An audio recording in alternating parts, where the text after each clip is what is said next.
Hello guys, welcome back to my channel study solution classes. आज जो है हमारी बैंकिंग की सेकंड क्लास रहेगी। हमने जो पिछली क्लास में पढ़ा था वो हमने ओवरव्यू लिया था कि how does central bank control money supply. आज हम इसको इन डिटेल पढ़ेंगे। क्या सेंट्रल बैंक ने हमें इंस्ट्रूमेंट दिए हैं दो मनी सप्लाई करने के लिए। एक तो है क्वांटिटेटिव इंस्ट्रूमेंट और दूसरा है क्वालिटेटिव इंस्ट्रूमेंट। तो सेंट्रल बैंक ने हमें दो इंस्ट्रूमेंट दिए हैं, quantitative instrument and qualitative instrument. ठीक है, तो क्वांटिटेटिव इंस्ट्रूमेंट वो इंस्ट्रूमेंट्स होते हैं जो कि ओवरऑल इकोनॉमी के लिए होते हैं। ठीक है, ये ऐसा नहीं है कि किसी एक इंडिविजुअल के लिए हो गए या किसी पर्टिकुलर सेलेक्टेड सेक्टर के लिए हो गए।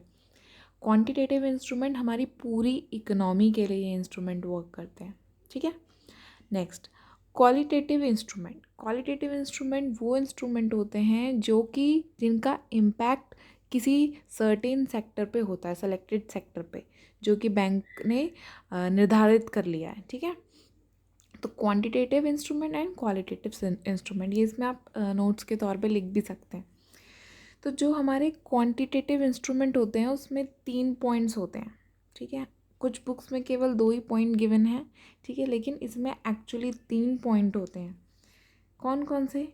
2 policy ratios, 2 policy rates and open market operation. तो क्वांटिटेटिव इंस्ट्रूमेंट में भी हमारे 3 पॉइंट्स हैं और क्वालिटेटिव इंस्ट्रूमेंट में भी हमारे 3 पॉइंट्स हैं। तो 2 पॉलिसी रेट्स रेशोज़, जो 2 पॉलिसी रेशोज़ हैं वो हैं हमारे CRR एंड SLR। हम इनको इन डिटेल भी पढ़ेंगे। 2 पॉलिसी रेशोज़ CRR SLR और 2 policy rates bank rate and repo rate. और नेक्स्ट है आपका ये ओपन मार्केट ऑपरेशन। तो हम 2 पॉलिसी रेशोज़ से शुरुआत करते हैं और इसको डिटेल में समझेंगे। फर्स्ट ये हमारा दूसरा पॉइंट हो जाएगा और ये हमारा तीसरा पॉइंट हो जाएगा। ठीक है, तो 2 पॉलिसी रेशोज़ से पढ़ते हैं। सबसे पहले बता रखा है CRR। CRR की फुल फॉर्म होती है कैश रिजर्व रेशो।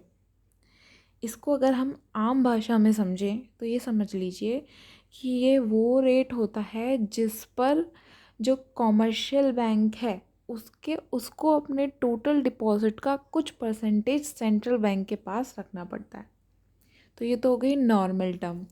CRR वो रेट जिस पे कॉमर्शियल बैंक को अपने टोटल डिपॉजिट का कुछ परसेंटेज किसके पास रखना पड़े? RBI के पास, सेंट्रल बैंक के पास। और SLR का मतलब क्या हो गया in short? SLR statutory liquidity ratio.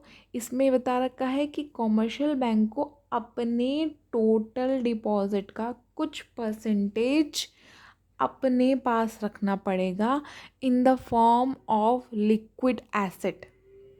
अब लिक्विड एसेट कौन सी एसेट्स होती हैं ये आपको पता है, आप सब ने अकाउंट्स पढ़ी हैं। लिक्विड एसेट्स वो एसेट होती हैं जो कि ईजिली कन्वर्टेबल इन कैश है। ठीक है, तो क्या? CRR cash reserve ratio, this refers to proportion of total deposit of commercial bank. Commercial bank के टोटल डिपॉजिट का कुछ percentage which they must keep as cash reserve with RBI, जो कि उनको RBI के पास एज अ कैश रिजर्व रखना पड़ेगा। इसको हम डिटेल में समझेंगे।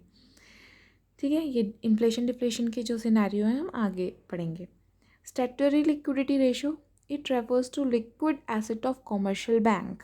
इसमें बता रखा है statutory liquidity ratio commercial bank की लिक्विड एसेट्स होती हैं जो कि उन्हें which they must maintain as minimum percentage of their total deposit, जो कि उनको अपने पास अपने टोटल डिपॉजिट का कुछ मिनिमम परसेंटेज मेंटेन करना पड़ता है। ठीक, अब इसमें ये बता रखा है कि जो लिक्विड एसेट होती हैं वो 3 तरीके की होती हैं। सबसे पहले हो गया कैश। ऑब्वियसली कैश तो ऑलरेडी लिक्विड है, उसको हमें कन्वर्ट करने की ज़रूरत नहीं है। Next gold. गोल्ड बहुत ही आसानी से मार्केट में जाओ तो वो बिक जाता है। और अनएनकम्बर्ड अप्रूव्ड सिक्योरिटी, तो ये गवर्नमेंट अप्रूव्ड सिक्योरिटी होती हैं। ठीक है, ये बहुत ही लेजिबल होती हैं, ये इजीली मार्केट में ट्रेडेड हो सकती हैं। ठीक है, तो ये 3 तरीके की लिक्विड फॉर्म हो गई। ठीक है, तो क्वेश्चन पूछा जाएगा एग्जाम में कि लिक्विड एसिड्स कौन सी होती हैं कॉमर्शियल बैंक की, तो आप बताओगे cash, gold and unencumbered security. ठीक है, तो ये इसमें बता रखा है कि कॉमर्शियल बैंक को अपने टोटल डिपॉजिट का कुछ परसेंटेज रखना पड़ेगा। ठीक है, तो आगे बढ़ते हैं। अब इसमें इन्फ्लेशन डिफ्लेशन की सिचुएशन को कैसे करेक्ट किया जाएगा, दोनों के केसेस में मैं बताऊंगी आपको। ठीक है, अब हमें पता है, मैंने आपको ये बताया था जब सेंट्रल बैंक और कमर्शियल बैंक के बारे में बताया था, तो ये बताया था कि भाई जो सेंट्रल बैंक है वो जनरल पब्लिक के साथ डील नहीं करता डायरेक्टली, लेकिन इनडायरेक्टली तो करता है ना। और कमर्शियल बैंक जो है वो डायरेक्टली डील करता है जनरल पब्लिक के साथ। तो इसको हम समझते हैं ध्यान से, है ना। तो सेंट्रल बैंक हमारा क्या हो गया, RBI। ठीक है, और कमर्शियल बैंक, RBI पहले कमर्शियल बैंक के थ्रू जनरल पब्लिक से डील करता है। ठीक है, तो अब क्या हुआ, आप CRR के रेट बढ़ाएंगे या घटाएंगे इन्फ्लेशन डिफ्लेशन की सिचुएशन में, ये वन वर्ड टाइप क्वेश्चन पूछा जाता है। तो देखिए गाइस, इन्फ्लेशन का मतलब होता है, ये सब आपको पता भी होगा, मेरे को बताने की ज़रूरत नहीं है, महंगाई। यानी कि सारी चीज़ें महंगी हो रही हैं, मार्केट में पैसा है लोगों के पास। इन्फ्लेशन का मतलब हो गया मार्केट में लोगों के पास पैसा है। और दूसरी सिचुएशन हो गई आपकी डिफ्लेशन की। डिफ्लेशन का मतलब हो गया आपका, आपके पास मार्केट में पैसा कम है लेकिन कम है। अब इन दिस दोनों सिचुएशन को RBI करेक्ट करने की कोशिश करता है। ठीक है, क्यों? क्योंकि उसका पर्पस प्रॉफिट मोटिव नहीं है, उसका सोशल मोटिव है। ठीक है, तो क्या क्या करेगा RBI जो है CRR का रेट बढ़ा देगा इन्फ्लेशन के टाइम पे। क्यों? अब क्या होगा, कॉमर्शियल बैंक को अपने टोटल डिपॉजिट का ज़्यादा परसेंटेज रखना पड़ेगा RBI के पास, और कॉमर्शियल बैंक के पास कम अमाउंट बच जाएगा जनरल पब्लिक को देने के लिए in the form of loan. ठीक है, तो क्या करेंगे, इन्फ्लेशन के टाइम पे CRR रेट बढ़ा दिया जाएगा, जिससे कॉमर्शियल बैंक के पास कम पैसा हो जाएगा और जनरल पब्लिक के पास भी पैसा कम आएगा, तो इन्फ्लेशन की सिचुएशन करेक्ट हो जाएगी। रिवर्स होगा CRR डिफ्लेशन की केस में, मार्केट में पैसा कम है, तो क्या होगा, मार्केट में पैसा कम है तो RBI क्या चाहेगी, मार्केट में पैसा और ज़्यादा आए, क्योंकि कॉमर्शियल बैंक फिर ज़्यादा लोन देगी, तो वो CRR का रेट कम कर देगी, जिसके वजह से कॉमर्शियल बैंक के पास ज़्यादा अपने टोटल डिपॉजिट का ज़्यादा परसेंटेज बच जाएगा जनरल पब्लिक को देने के लिए। ठीक है, तो ये हो गई आपकी इन्फ्लेशन डिफ्लेशन के केस में CRR रेट क्या होंगे। वन वर्ड में पूछा जाएगा, during inflation what happens to CRR increases, and during deflation what happens to CRR, it decreases. ठीक है, अब SLR की बात करते हैं। इन्फ्लेशन डिफ्लेशन के टाइम पर SLR के साथ क्या होगा, देखो ये जो SLR है ये बैंक को अपने पास मेंटेन करके रखना पड़ेगा। ठीक है, ये जो SLR है वो लोगों को जनरल पब्लिक को देने के लिए नहीं होता, ये इन्हें अपने पास मेंटेन करके रखना पड़ेगा कि इतना तो आप नहीं दे सकते हो, इतना परसेंटेज आप नहीं दे सकते हो, आपको अपने पास लिक्विड फॉर्म में मेंटेन करके रखना पड़ेगा। ठीक है, तो इसके भी सिनेरियो सेम होंगे। SLR का रेट क्या होगा ड्यूरिंग इन्फ्लेशन, SLR का रेट क्या होगा, अब कमर्शियल बैंक को अपने टोटल डिपॉजिट का ज़्यादा परसेंटेज अपने पास मेंटेन करना पड़ेगा इन लिक्विड फॉर्म, तो कमर्शियल बैंक के पास जनरल पब्लिक को देने के लिए कम अमाउंट पड़ेगा। ठीक है, तो इन्फ्लेशन की सिचुएशन करेक्ट हो जाएगी, तो SLR रेट भी इंक्रीज हो जाएंगे during inflation, and SLR rate will decrease during deflation. ठीक है, अब इन्हें कम परसेंटेज अपने पास मेंटेन करके रखना पड़ेगा, ये वाला पॉइंट बता रही हूँ, तो डिफ्लेशन की सिचुएशन करेक्ट हो जाएगी। ठीक है, क्या बोल रखा है इन्होंने CRR में, during inflation CRR rate is increased. ठीक है, ये हमें समझ आ गया, during deflation CRR rate is decreased, तो ये ऐसे कंट्रोल करता है मनी सप्लाई। ठीक है, मार्केट में कैसे मनी होगी, कितनी मनी आएगी, तो RBI ऐसे कंट्रोल करता है, अगर ये एग्ज़ाम में पूछा जाए। ठीक है, 6 नंबर में पूछा जाएगा तो आप पूरा टेबल बना के लिख के आएंगे। ठीक है, अगर खाली क्वांटिटेटिव पूछे जाएंगे तो केवल क्वांटिटेटिव बता के आएंगे। और SLR में भी सेम है, during inflation SLR is increased and during deflation SLR is decreased. अगर एक क्वालिटेटिव में नेक्स्ट एक और एस्पेक्ट दे रखा है, कौन सा है, 2 पॉलिसी रेट्स। तो पहला रेट है बैंक रेट और दूसरा है रेपो रेट। 2 पॉलिसी रेट्स में bank rate and repo rate. तो बैंक रेट वो रेट होता है जिसमें जो RBI है यानी कि सेंट्रल बैंक जो है, जिस रेट पर कमर्शियल बैंक को लोन देती है, ठीक है, विदाउट कोलेटरल सिक्योरिटी। मतलब ये बता रखा है कि जब वो लोन देती है तो RBI को कोई कोलेटरल सिक्योरिटी नहीं रखनी पड़ती, कमर्शियल बैंक को कोई कोलेटरल सिक्योरिटी नहीं रखनी पड़ती RBI के पास। तो पहला पॉइंट मीनिंग क्या है, rate at which RBI provide loan to commercial bank without collateral security. Repo rate कौन सा रेट होगा, rate at which RBI provide loan to commercial bank not without collateral security. मतलब कि इनको इस केस में कोलेटरल सिक्योरिटी जो है कमर्शियल बैंक को RBI के पास रखनी पड़ेगी। तो ये पहला पॉइंट आपको क्लियर हो गया। क्या बोल रखा है, रीपर्चेज ऑफ सिक्योरिटी। अरे भाई, जब कोई सिक्योरिटी गिरवी ही नहीं रखी, RBI के पास कोई सिक्योरिटी ही नहीं रखी है, तो रीपर्चेज कैसे करेंगे, आप अपनी सिक्योरिटी को वापस कैसे लेंगे, नहीं ले सकते। तो there is no repurchase of security. और रेपो रेट में हाँ, हमें अपनी सिक्योरिटी को रीपर्चेज करना पड़ता है। Immediate cash crunch.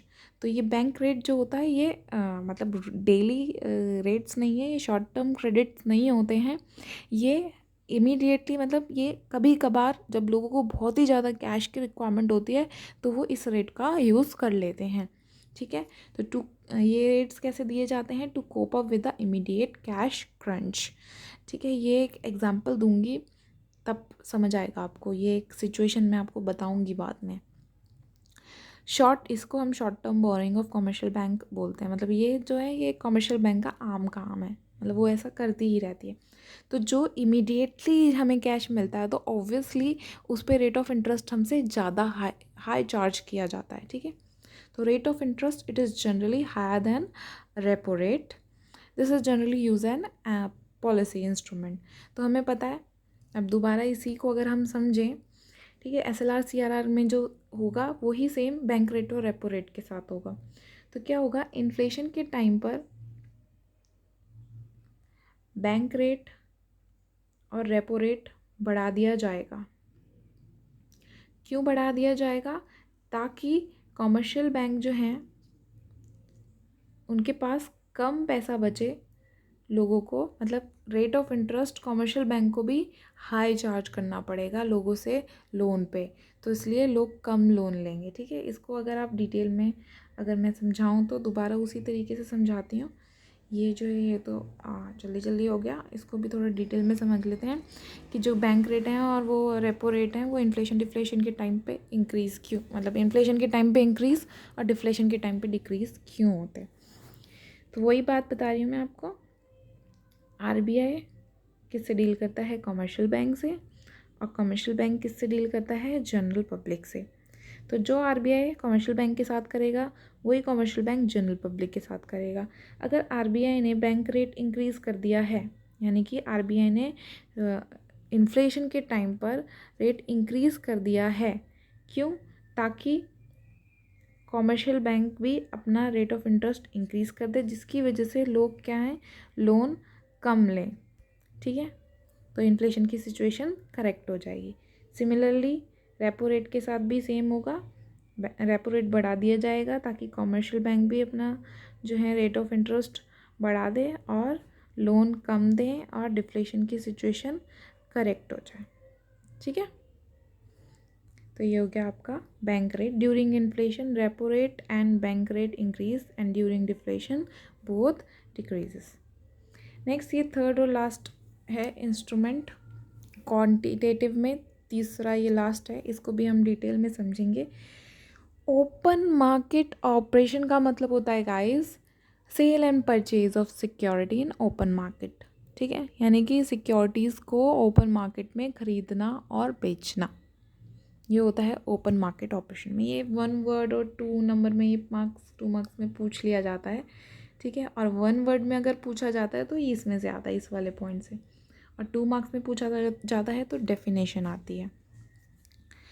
तो ओपन मार्केट ऑपरेशन में क्या होता है, इन्फ्लेशन एंड डिफ्लेशन के टाइम पे ओपन मार्केट ऑपरेशन के क्या इफ़ेक्ट होते हैं, ठीक है। तो ड्यूरिंग इन्फ्लेशन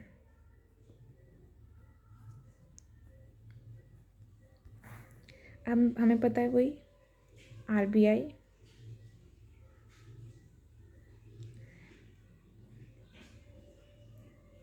कॉमर्शियल बैंक के साथ डील करता है, और देन कॉमर्शियल बैंक। चलो गाइस, आज की वीडियो हम इतने ही रखते हैं। एक इमरजेंसी आ गई है, मुझे जाना पड़ रहा है। मैं आगे वीडियो को कंटिन्यू करूँगी, ये 3rd पॉइंट से मैं इस वीडियो को कंटिन्यू करूँगी, ठीक है guys. Bye bye, take care, and मेरे चैनल को लाइक शेयर एंड सब्सक्राइब कर दीजिएगा। मुझे इमरजेंसी में जाना पड़ रहा है, मैं इस पॉइंट को कंप्लीट करूँगी, ठीक है, नेक्स्ट वीडियो में अपलोड करके। Thank you guys, bye bye.